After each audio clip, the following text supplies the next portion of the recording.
வணக்கம் ஃப்ரெண்ட்ஸ், உங்கள் better marks light. இந்த வீடியோவில் என்ன பார்க்க போகிறோம் அப்படின்னு பார்த்தீங்கன்னா, ரூஃப் காங்கிரீட்டுக்கு தான் வந்திருக்கோம். இந்த இடம் எங்க இருக்குன்னு பார்த்தீங்கன்னா, சேலம் டிஸ்ட்ரிக்ட் அஸ்தம்பட்டி. ஆல்ரெடி பார்த்தீங்கன்னா, கிரவுண்ட் ஃப்ளோர் ஒர்க்கிங் எல்லாமே கம்ப்ளீட் பண்ணி முடிச்சாச்சு. அந்த வீடியோ கீழே லிங்க்ல கொடுத்துருக்கேன். ஸோ மறக்காம செக் பண்ணி பாருங்க.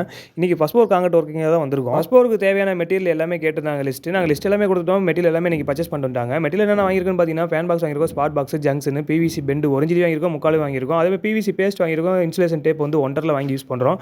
பைப்பு பார்த்தீங்கன்னா 2mm தான் வாங்கி அதிகமாக யூஸ் பண்ணிட்டுருக்கோம். ஏன்னா காங்கிரீட் ரூஃப் அப்போ பார்த்தீங்கன்னா 2mm தான் அதிகமாக தேவைப்படும். 1.5 வந்து இந்த இடத்துக்கு தேவைப்படாது. ஸோ அதனால் 2mm பைப்பு எல்லாமே லிஸ்ட் சொல்லியிருந்தோம். ஃபர்ஸ்ட் ஃப்ளோரில் மொத்தம் எத்தனை ரூம் இருக்குன்னு பார்த்தீங்கன்னா 2 பெட்ரூம் இருக்குது, அட்டாச்சோட ட்ரெஸ்ஸிங் ஏரியா கொடுத்துருக்காங்க, அட்டாச் பாத்ரூம் கொடுத்துருக்காங்க. அது இல்லாமல் கிச்சன் தனியாக காமிச்சிருக்காங்க, ஹால் தனியாக காமிச்சிருக்காங்க, அது இல்லாமல் தேட்டர் ரூம் தனியாக காமிச்சிருக்காங்க, போர்ட்டிகோ, பால்கனி, அது இல்லாமல் எலிவேஷன் பக்கம் கொஞ்சம் எக்ஸ்ட்ராவும் காமிச்சிருக்காங்க. ஸோ ஃபஸ்ட்டு எல்லாமே மார்க் பண்ண ஆரம்பிக்கிறோம். அதேமாதிரி லிஃப்ட்டும் ப்ரொவிஷன் பார்த்தீங்கன்னா வீட்டுக்குள்ளே கொடுத்துருக்காங்க. ஃபர்ஸ்ட் ஃப்ளோர் பெட்ரூமில் பார்த்தீங்கன்னா 2 ஃபேன் பாக்ஸ் கேட்டிருக்காங்க. கார்டுக்கு நேரம் ஒரு ஃபேன் பாக்ஸ், அது மீதி இடத்த சென்டர் பண்ணி ஒரு ஃபேன் பாக்ஸ் கேட்டிருக்காங்க. 2 பெட்ரூமுமே இதே கான்செப்ட் தான். அது இல்லாமல் ஹாலில் பார்த்தீங்கன்னா மொத்தம் 6 ஃபேன் பாக்ஸ் கேட்டிருக்காங்க. இது எல்லாமே டோட்டலாக ஃபால் சீலிங் வருது தான் சொல்லியிருக்காங்க. ஆனால் கம்பல்சரி என்ன சொல்கிறாங்க கஸ்டமர், எனக்கு ஃபால் சீலிங் வந்தாலும் சரி வரலனாலும் சரி, நீங்கள் ஃபேன் பாக்ஸ் வைக்க வேண்டிய ப்ரொவிஷன் கொடுத்துருங்க.